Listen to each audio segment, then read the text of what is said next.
अज़ीम सिंधवासियो तव्हांखे सलाम हुजे। दोस्तो मां हिकु दिलचस्प वीडियो सां वरी हाज़िर थियो आहियां ऐं उमेद आहे तव्हांखे उहो पसंदि ईंदो। हीउ मालूमाती वीडियो सखर बैराज मुतलिक़ आहे।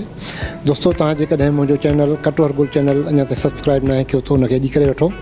दोस्तो ही साम्हूं जेका बिल्डिंग नज़र अचे थी पई इहा सखर बैराज जो म्यूज़ियम आहे जेको हिते जुड़ियल आहे। सखर बैराज में जेके शयूं कमु आयूं या जेके नया फ़ोटू आहिनि उहे हिते रखियल आहिनि।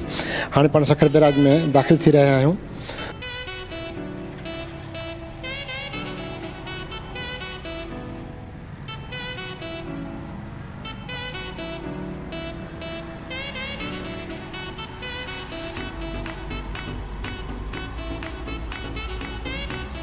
ब्रिटिश सरकार जे दौर में सखर बैराज जी अॾावत 1923 खां शुरू थी हुई ऐं 9 सालनि बाद 1932 में पूरी थी हुई। सिंधु दरिया ते सिंध परगिणे में इहा पहिरीं बैराज हुई जेका अंग्रेज़नि जोड़ाई हुई। पाकिस्तान ठहण जे 8 सालनि खां पोइ कोटड़ी बैराज ऐं 1962 में गुडू बैराज अॾिया विया हुआ।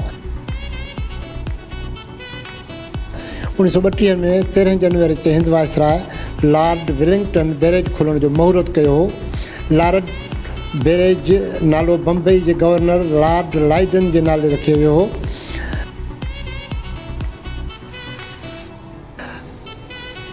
सखर बैराज में 60 फुट वेकरा 66 दरवाज़ा लॻाया विया हुआ। हर दरवाज़े वज़न 60 टन आहे। हिन रिथा करे सिंध जे 20,000 चौरस किलोमीटरनि वारी ज़मीन आबाद थियण लॻी आहे। सखर बैराज जे मथे पासे खां खीरथर राइस ऐं दादूल कैनाल कढिया विया हुआ, जॾहिं हेठे पासे खां नारो कैनाल, रोहिड़ी कैनाल, मिरवा फैज़वा कढिया विया हुआ।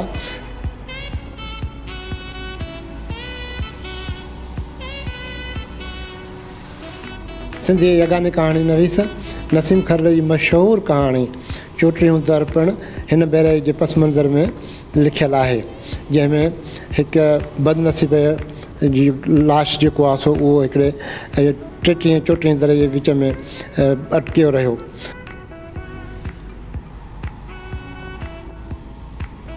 सखर जहिड़े बैराज ठहिण ते अॼोके ज़माने में अटकल 5 खरब रुपया खां वधीक ख़र्च अचण जो इम्कान आहे, जंहिं ते पंहिंजे ज़माने में 80 करोड़ रुपया ख़र्च आया हुआ। हिन बैराज जी उमिरि जो काथो 75 साल लॻायो वियो हो। हिन बैराज पंहिंजी तइबे उमिरि खां वधीक असांखे साथ ॾिनो आहे। हिन बैराज केतिरा ई धरती धोॾींदड़ ॿोॾ जे पाणी सां मुक़ाबिला कया आहिनि ऐं हिन खे लट बि ख़ासो नुक़सानु पहुचायो आहे। ज़रूरत हुन ॻाल्हि जी आहे त हिन अज़ीम रिथा जे वाहर करे खेसि बचाइण जा जोगा बंदोबस्त कया विया आहिनि, छो त सखर बैराज ते सिंध जे मुआशी तरक़ी जो दारोमदार रखियलु आहे।